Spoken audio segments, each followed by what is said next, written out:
DN, warga Sungai Langan Pali yang sudah tertangkap mencuri buah sawit milik tetangganya sendiri, diamankan di Mapolres Pali guna dilakukan pemeriksaan atas perbuatan yang sudah dilakukannya.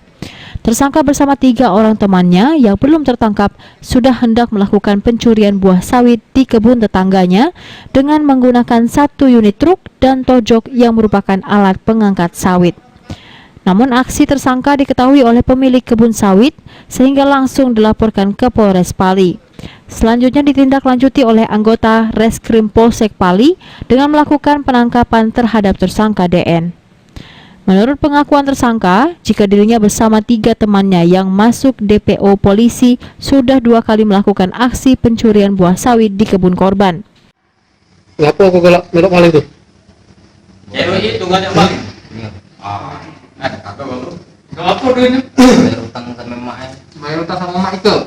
Utang duit. Apa dia? Utang lo? 900. Apa itu? Ya?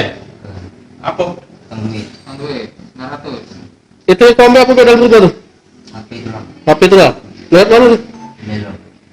Dirusak ya? Tidak. Terbuka jendela tuh? Atau buka dewe jendela. Itu malam Siang. Iya. Tapi kosong posisi rumah. Kosong. Selain di situ di mana lagi galak maling? Hah? Selain di situ di mana lagi galak maling? berarti ngeletak. Selanjutnya guna mempertanggungjawabkan perbuatannya, tersangka dijerat polisi dengan pasal 363 KUHP ini harus mendekam di sel tahanan Polres Pali. Aji, Pal TV.